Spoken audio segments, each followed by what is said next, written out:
I'm Coach Paul Melella, aka Grandmaster Paul Melella. I am one of the co-authors of a book, You Have Infinite Power, and founder of One Degree Coaching. For the past 15, 20 years, I've been coaching high performers, mostly financial advisors, entrepreneurs. I always ask this one question: what do you want? And it's amazing how many humans lack clarity. When I ask this question, what do you want? What would you like to see happen over the next year? It's called future pacing. Most of you watching this, you might have heard NLP, neuro-linguistic programming. There's a lot of future pacing questions that we use to enhance our mindset and our perception of what we want. And so when I ask the question, what do you want to see happen over the next year that would make you happy, both personally and professionally, there's usually one of 5 ways how people respond. So I want to share with you all 5 ways and kind of see where you fit in. First response, and you believe it or not, when I say, hey, what would you like to see over the next year? What do you want that make you happy, personally, professionally? There are some people that respond, they don't know.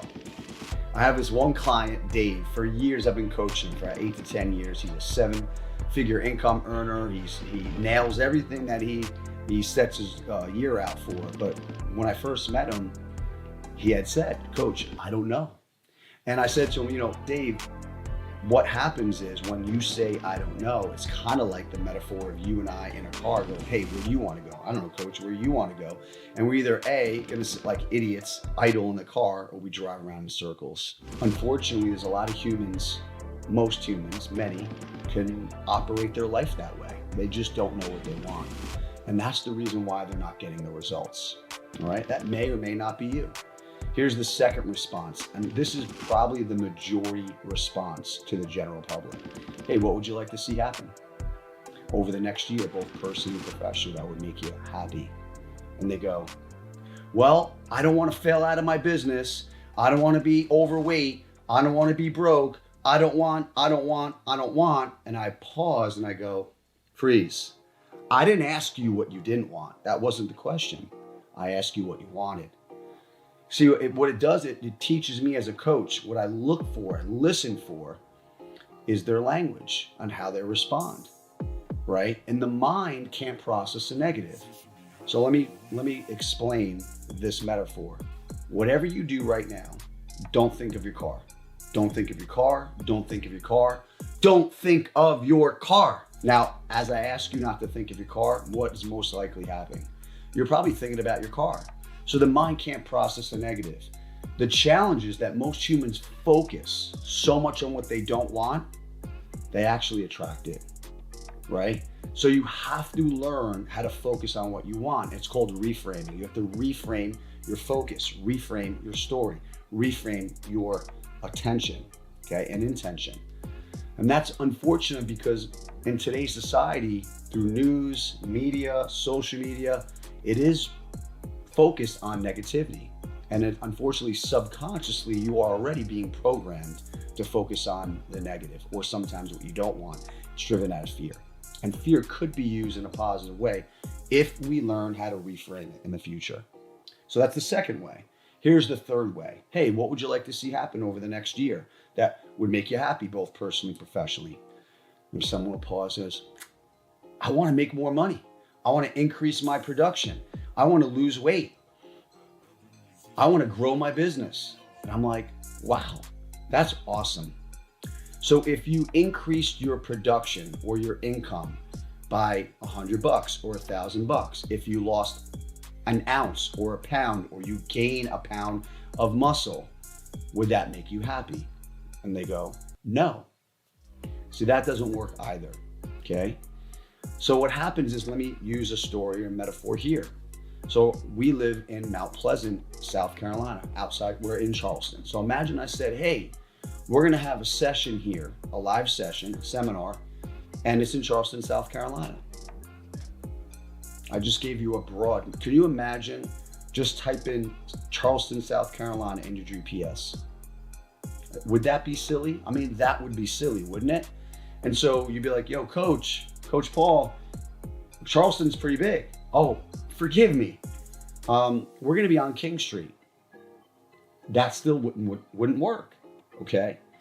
Oh, and if I said 1779 King Street, can you imagine? Maybe you pulled up to that address and there's a building, but you don't know where. Is it the first floor, the second floor, suite 101, suite 102? I used to test this out in one of my offices in New York, and I used to give people the address, and literally you could put it in the Uber or put it in your car and your GPS, and it would take them to the building, but they didn't know where. There was a front entrance, there was a back entrance, there's a upstairs, there was a downstairs, there were a couple different suites in that building, and I saw people walking around lost, but they thought, an address. See, when your mind says, I want to make more money, it can't compute what's more. There's no exact address. So that doesn't work. What's the fourth way? The fourth way is that people give me an objective. So they'll go, oh, I want to be happy. I want to be successful. I want to be a better parent. I want to be a better leader. I want to grow or scale my business. And then your mind searching for, it's kind of like the computer where there's that little circle that waits. It's like it's searching. What does that mean? Right? How would you measure that? And then that's the case. And there are some people that want objectives, right? Happiness, success, growth, a better leadership, or they want to have more confidence. That's awesome. So the play I have to run is, if they answer that way, or you answer that way, is I got to create what I call measuring sticks. A short story, true story. I had a client named Bill, and he's from Buffalo, New York. So I can remember Buffalo Bill, like the football team. And he had mentioned on one of these initial discovery calls with me that he wanted to be a better parent. And I said, wow, Bill, that's fantastic. How would you measure that? And he goes, I don't know. And I said, all right, cool. What would you want to see happen? Okay, so first was, I don't know. What do you want to see happen? Okay, what has to have happened in order for you to see, feel, hear, or identify that you would be a better parent this year? And he goes, well, I don't want to turn into the Hulk and rage on my two boys. And I said, pause. You notice what you just did, Bill? You basically told me that you don't want to rage and turn into the Hulk. So we focused. First, he didn't know. Then he said, what you didn't want? I said, reframe. Now, at the time, he had 2 teenage boys, which now I can relate because I have an 18-year-old son. So now I understand what he was experiencing. But I had to do a lot of reframing for him. And so his boys were 2 really athletic young men, healthy. And I said, Bill, what we have to do is create measuring sticks. But before I do that, I want to start reframing your mind. And I said to him, God bless you with 2 healthy, athletic, handsome young men. And I said, I don't know about you, but when you read my book, You Have Infinite Power, my co-author, Nick, he had a point in time where his firstborn son, the umbilical cord got wrapped around his son's neck, and his firstborn son, Nicholas, died in his wife Linda's arms. True story. Very sad. And then I shared that with him. I said, I have a lot of clients that can't have kids and they have to pay for in vitro. I have a beautiful, handsome nephew. He's autistic, and it's another next level of parenting. We've had students of ours. When I owned a chain of martial arts schools, we had a 12, 13-year-old boy die of leukemia. And I started framing this out about being grateful, right? And he goes, you're right. And so long story short, we were helping him with breathing techniques, helping him tap into gratitude, reframing his identity of being patient and grateful and so on and so forth. And so I got to reframe his mind. And so he goes, well, I really appreciate that. Thank you. And I said, okay, so let's create these measuring sticks. All right, great. And I said, number one, what has to have happened in order for you to feel, hear, or see, or identify that you're a better parent this year, just over the next 12 months? He goes, I go, what's opposite of the Hulk? And he goes, I want to remain calm and patient when I talk to my boys. I said, great, let's write that down. We're going to create 3 measuring sticks. Number 1, and it was be patient, calm when I talk and discipline my boys. I said, great job. I said, give me another one. He goes, well, usually when I'm disciplining them, it always ends in a fight and it ends on a negative. I go, great, so what do you want? He goes, I want it to end on a positive. It's like, awesome, cool. Just write that down. End all conversations or discipline conversations on a positive, intentfully. Great. I go, give me one more. He goes, man, I just want my wife to notice. Cool. So he's got 3 measuring sticks to help elevate his standard to define the objective of be a better parent. Are you with me? All right, cool. So a couple of calls go by. We're working on his gratitude, his mindset, his breathing, all of it being intentional, shifting his identity. And then also go, yo, coach, guess what happened? What happened, Bill? You'll never guess. The boys were fighting in the living room. I'm in the kitchen and I was about to go in and rage and turn into the Hulk. And I said, well, what happened? He goes, I stopped. So no, I teach this concept. Catch it, scratch it, erase, replace. Catch it, scratch it, erase, replace. Catch the thought, scratch it.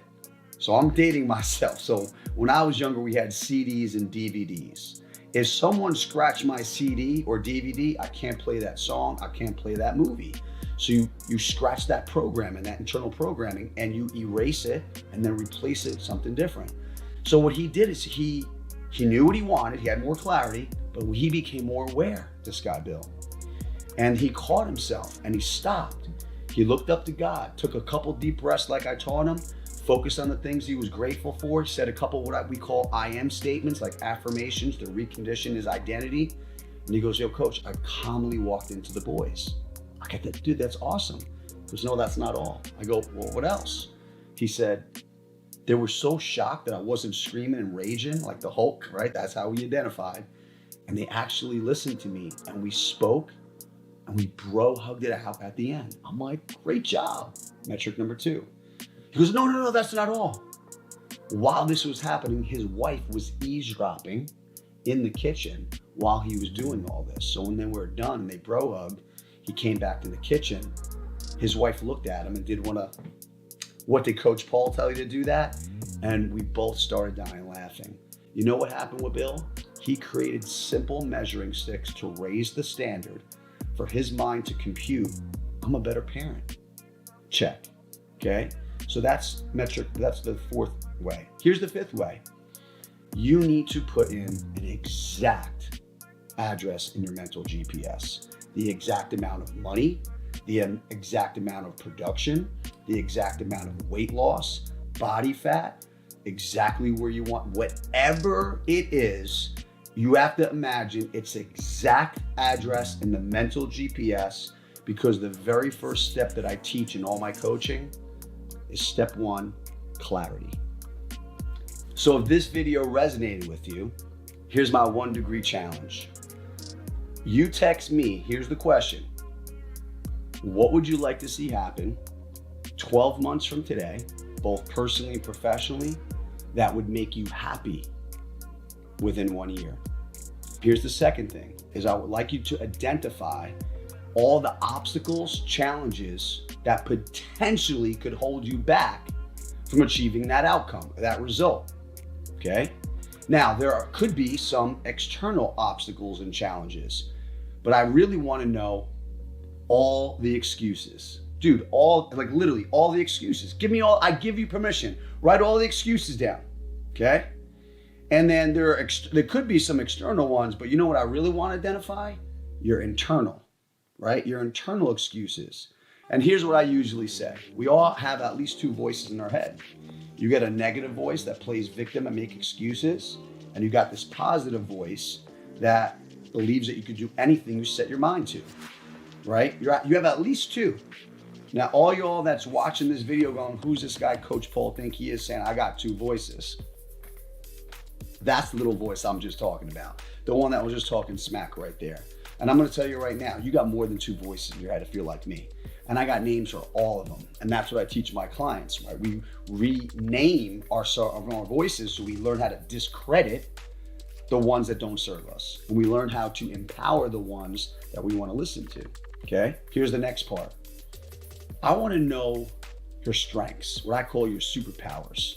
What are the things that you possess, the qualities, characteristics that you possess inside you right now that you believe could get you to accomplish what it is that you wrote above, your outcome? right? And I don't know about you, but I'm only good at like one or two things. Like I suck at everything else, okay? But the one or two things I'm good at, I believe, and not arrogant, I believe I'm the best in the world and the best in my industry at. And that's what you have to believe.